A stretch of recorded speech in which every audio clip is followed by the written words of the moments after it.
Simply Real Life. I am going to be making a winter staple today to keep on hand, and that is a homemade hot chocolate mix. And this recipe is actually for a dairy-free, but I'm going to be using just a regular powdered milk instead of the powdered coconut milk, so it won't be dairy-free, but you can adjust it to fit your needs.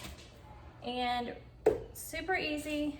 We just throw everything into the blender, but my blender is not that great, so I am going to chop up the chocolate first in this little food processor. So I'm going to do that first. And just throw that in here. And it calls for 4 ounces of bittersweet chocolate, and I have just a dark chocolate bar, so I'm going to use that.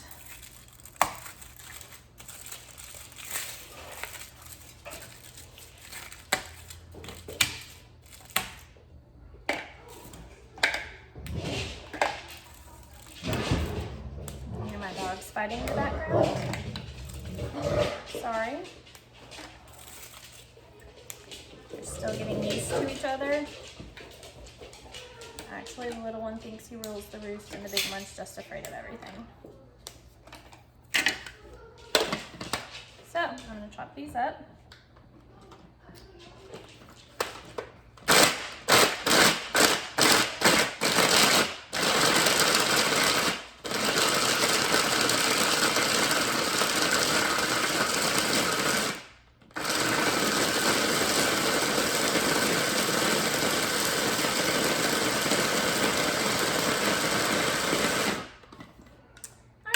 Should be good enough just to put in the blender.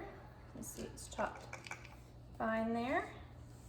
All right, so then we're gonna put everything into the blender just to mix it up really well. And the first thing is the dried milk. And I am doubling this recipe, so I'm gonna use 2 cups of dried milk powder.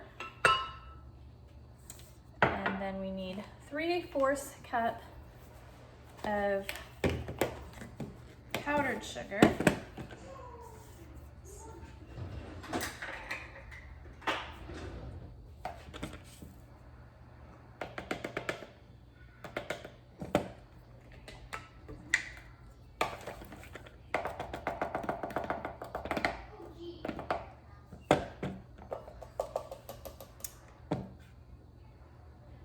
which actually, if I'm doubling, is going to be 1.5 cups, so I have to double everything I put in there.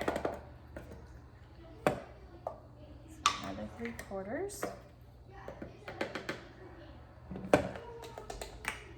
Next up is cocoa powder, and that calls for 1/2 cup, so we're going to put 1 cup in.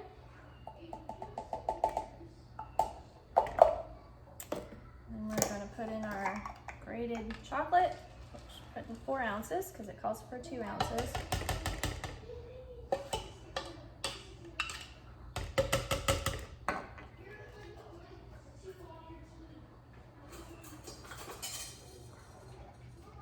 Make sure I get all of this out of here because there's so much stuck to the sides.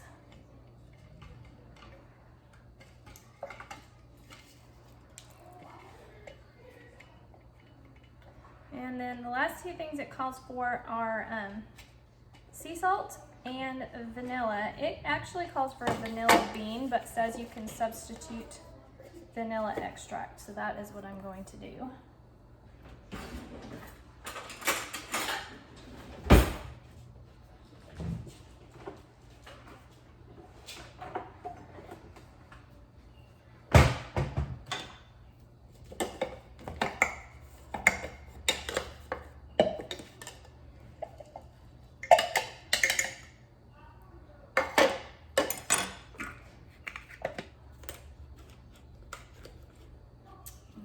Here's our sea salt. And put in 1/2 teaspoon.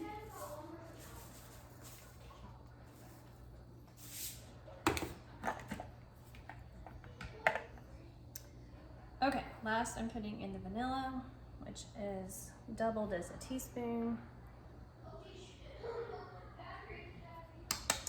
And I'm going to blend it.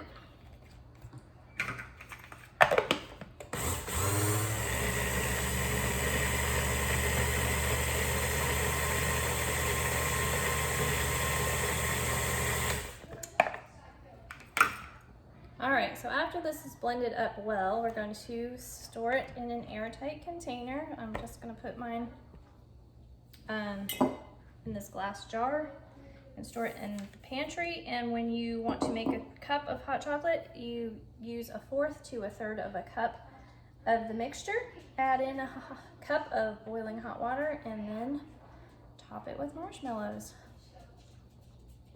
All right, okay, there it is, and I'm gonna store it in this jar. This would make a great Christmas gift. You could put it in little mason jars and give it to your friends. You could make it vegan or dairy-free if they had allergies. But it's a quick, easy way to keep hot chocolate around all winter long.